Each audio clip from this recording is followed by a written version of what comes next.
seperti biasa pada blog ini kami akan membawakan perkembangan terkini COVID-19, namun angkanya masih lagi kami tunggu untuk mendapatkan angka harian untuk setakat hari ini.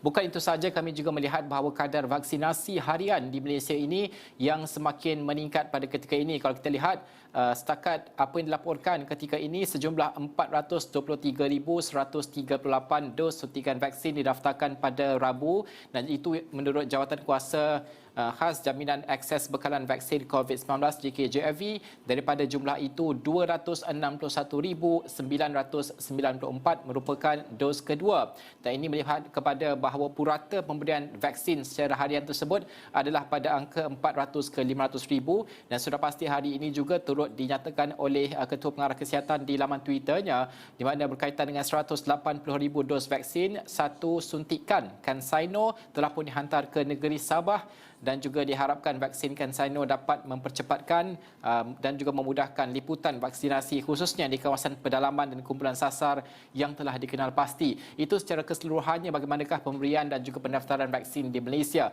Baik, bukan itu saja, kita nak melihat kepada angka COVID pada ketika ini. Sebentar saja lagi insya-Allah kita akan dapatkan angkanya. Namun terlebih dahulu saya ingin membawakan tetamu kita pada jam ini, Datuk Dr. Zainal Arifin Omar, iaitu Presiden Persatuan Pakar Perubatan Kesihatan Awam Malaysia. Datuk, terima kasih kerana sudi bersama dengan kami pada jam ini. Angka terkini belum kita dapatkan lagi, belum dinyatakan untuk hari ini. Tapi kalau kita melihat dari segi vaksinasi, semakin banyak vaksinasi diberikan secara harian. Secara puratanya kita melihat 400,000 lebih, sehinggalah kepada tahap tertinggi 500,000 diberikan secara harian. Dan bukan itu saja, malah kes-kes terbaru yang direkodkan hari demi hari juga merekodkan kategori 1 dan 2. Adakah ini boleh kita sifatkan satu pencapaian terbaik dalam vaksinasi kita mengekang kesan sampingan COVID-19 yang lebih teruk, Datuk? Ya, Alhamdulillah, saya rasa ini satu prestasi yang baguslah. Kita lihat pertama, liputan yang telah meningkat dan telah menghampiri orang kata 80%, dan yang kedua adalah selari dengan itu kes-kes yang berkurangan, termasuk kes-kes yang serius lah. Jadi ini adalah satu petunjuk bahawa performance kita dan juga program imunisasi kita menunjukkan kesan yang sangat positif. Ya, saya. Ya. Datuk, bagaimana untuk kita melihat bahawa keadaan semasa kini, banyak laporan mengatakan bahawa hospital untuk rawatan-rawatan bagi kategori 4 dan 5 semakin kosong, katil itu, maknanya kapasiti itu semakin adalah wujud dan sebagainya. Adakah ini juga boleh menggambarkan bahawa inilah maksud dan kita berikan vaksinasi ini mencegah daripada kesan-kesan sampingan yang teruk, dan juga bagaimana pada masa yang sama dalam keadaan varian yang semakin meningkat, dan juga ada mencakapkan bahawa varian kita ini bukan sahaja terhenti kepada Delta dan sebagainya, akan ada varian-varian baru yang muncul tiba dan sebagainya. Apa tahap kesediaan kita dikala di peringkat terbangsa masih lagi mempertikaikan perlukah ada vaksin dos ketiga dan sebagainya, Datuk? Ya, saya rasakan kita punya perkembangan telah bagus, maknanya beban fasilitas kesihatan kita dah makin berkurangan, tetapi juga kita harus bersedialah untuk pertukaran mutasi ataupun varian baru, ya. Tapi yang paling penting sekali untuk negara kita pada masa ini adalah memberi imunisasi setinggi mungkin, maknanya membuat liputan kepada seluruh penduduk dewasa, dan kita juga boleh perkembangkan kepada kanak-kanak 12 tahun ke atas, ya. Dan kemudiannya selepas pada ini mungkin tahun depan bila kita telah mencapai pencapaian yang bagus, maka kita bolehlah memikir atau merancangkan untuk dos ketiga. Jadi sementara ini kita mesti mengamalkan SOP yang biasalah, pakai mask, double mask, penjarakan sosial dan sebagainya. Jadi dengan ini insya-Allah kita boleh orang katakan menahan diri kita daripada serangan varian-varian baru. Ya, saya. Datuk, bagaimana untuk kita memahami pembukaan ekonomi dan juga pembukaan sempadan daerah setidaknya? Kita melihat bahawa ini kita perlu lakukan juga, tapi apabila kita buka di setengah kawasan, contohnya Pulau Perhentian, walaupun bukan untuk aktiviti pelancongan, penduduk di pulau pergi ke tanah besar dan sebagainya, akhirnya ada 79 kes jangkitan dan terpaksa dilakukan PKPD dan sebagainya. Ini adalah angka-angka yang bagaimana untuk kita lihat bahawa pembukaan ini belum tahap bersedia lagi kita terhadap pematuhan SOP dan sebagainya untuk mengelakkan jangkitan, Datuk. Adakah ini tempoh yang sesuai untuk kita buka perlahan-lahan daerah ekonomi dan sebagainya? Ya, kita kena sentiasa ingatkan masyarakat kita jangan tergesa-gesa untuk mengambil peluang bila telah dibuka. Ini adalah satu contoh yang mana kita mesti perlahan-lahan dan kita mesti mengambil langkah berjaga-jaga. Misalnya kalau Pulau Peranginan contohnya, mungkin kita hadkan pergerakan keluar ya, maknanya penduduk tempatan, tetapi kita boleh membenarkan daripada luar yang telah lengkap 2 vaksin dan sebagainya.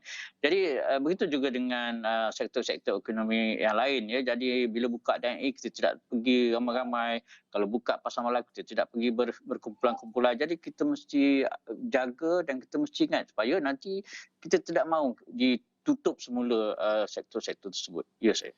Okey, Datuk, saya nak membawa kepada bagaimana usaha kita mengesan kes-kes harian kerana setakat ini kalau di peringkat KKM jika ada kontak rapat ujian itu akan dijalankan, namun jika tidak ada, kalau kita melihat banyak juga kes sporadik pun ketika ini, dan juga kalau kita lihat angka broad index sebagai contoh, ada ramai yang dilaporkan tidak tahu pun mereka dijangkiti COVID-19. Ini melihat kepada beberapa perkara, Datuk.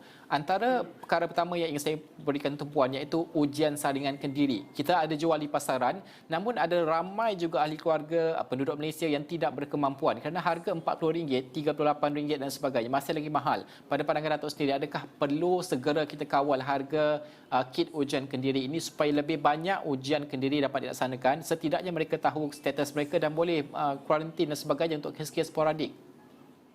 Ya, betul. Kerana sekarang ni polisi kerajaan akan berubah kepada tidak melakukan ujian macam dulu ya secara besar-besaran ya. Jadi mereka yang punya gejala akan dibuat ujian. Jadi satu cara yang sangat boleh membantu ialah penduduk melakukan ujian sendiri ya. Jadi bila ada gejala mereka ujian dan mereka melaporkan dan juga mereka melakukan kuarantin sendiri. Ini sangat penting. Jadi untuk mencapai ini betul kita setuju bahawa kos self test kit yang agak mahal.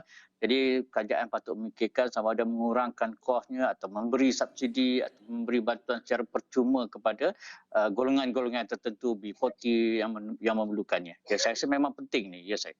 Okey, Datuk, bukan itu saja. BID juga, Broad Index ini juga adalah disebabkan oleh cara orang ramai, rakyat Malaysia yang menilai keadaan kesihatan mereka ketika mereka yang positif inilah, ketika mereka kuarantin di rumah dan sebagainya, masih berada di tahap yang lemah. Meskipun MySejahtera memberikan perincian bagaimana untuk mendaftar, bagaimana untuk memberitahu apakah simptom yang mereka hadapi dan sebagainya. Adakah tahap kemampuan untuk menilai kesihatan sendiri ketika dijangkiti COVID-19 tahap 1, tahap 2 di rumah ini masih lagi rendah? Apa lagi penambahbaikan pada pandangan Datuk yang boleh kita lakukan supaya mereka lebih arif tentang bagaimana untuk menilai tahap kesihatan mereka? Ya, saya rasa memang betul lah penilaian kendiri di rumah tu agak rendah ya. Jadi sekarang kerajaan telah menyediakan pusat CAC virtual, ada talian helpline ya yang boleh membantu dan sebagainya. Di samping itu misalnya contoh ada beberapa sukarela termasuk sukarelawan kami lah BCE90 tu, kita mengadakan satu tim, kita punya home care team yang mana boleh membantu, mereka boleh memanggil ataupun tim kita boleh pergi rumah untuk menerangkan aspek-aspek pemantauan di rumah. Jadi saya rasakan sekarang ni memang itu sangat penting kerana jika tidak dibuat dengan betul, maka kes-kes BID akan terus berada kita lah. Jadi orang ramai kena mencari ilmu dan kemahiran untuk membuat pemantauan kendiri di rumah ni. Ya saya. Terakhir sekali, Datuk, bagaimana untuk kita melihat, kerana kalau kita lihat WHO juga melalui pengarah di peringkat serantau ini mengatakan bahawa vaksin saja tidak cukup untuk mengawal keadaan penularan COVID-19 di Malaysia.